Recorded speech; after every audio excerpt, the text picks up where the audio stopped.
अनोखा शौक। एक कोरोना वायरस जब मेरे बच्चे छोटे थे तब क्यों नहीं आए? जब मासूम बच्चों को छोड़ मैं स्कूल चली जाती थी चंद पैसों के खातिर, बच्चों के टॉफी बिस्कुट खिलौने के खातिर, 2 पैसा ले आऊं ताकि बच्चों के शौक पूरा कर पाऊं। जिस वक्त दूसरों के बच्चों को उसके माँ के गोदी में खेलते देख मेरे बच्चे कहते थे, माँ तुम क्यों नहीं घर रहती हो सोनू की मम्मी की तरह? उसे देखो कैसे बच्चों को दुलार करती है। क्या आप हमें प्यार नहीं करती हैं? तभी छोड़कर चली जाती हैं। आपको क्या मालूम हम अपना समय कैसे बिताते हैं। आपको याद करते रहते हैं। माँ आएगी, हमें दुलार करेगी, गर्मा गर्म खाना खिलाएगी। लेकिन माँ तुम आती थी जब थक हार कर हमें खिलाती थी, उस वक्त हम भी सोनू की तरह ही अपने को भाग्यशाली समझती थी।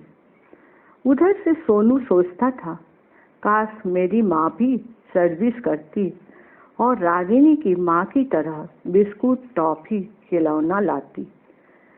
उसे विवश देख रागिनी सोचती, मैं कितनी भाग्यशाली हूँ जो मेरी मम्मी स्कूल जाती है, बच्चों को पढ़ाती है, महीने के अंत में सैलरी लाती है, हमारी हर शौक पूरा करती है।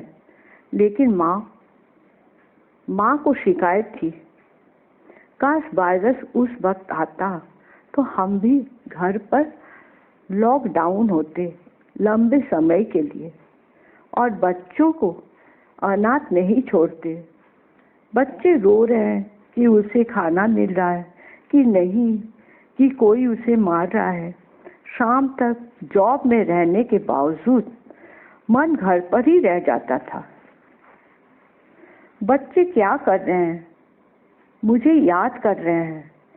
ऐ वारिस, तुम उस वक्त क्यों नहीं आए जब मेरे बच्चे को मेरी जरूरत थी? अब तो बच्चे बड़े हो गए हैं और अपने ससुराल चले गए हैं। अब मैं अकेले घर पर लॉक रहकर क्या करूंगी? बीती बातों को दोहराऊंगी? तुम जाओ कोरोना, अब तुम्हारी जरूरत नहीं, क्योंकि बच्चों को अब मेरी जरूरत नहीं।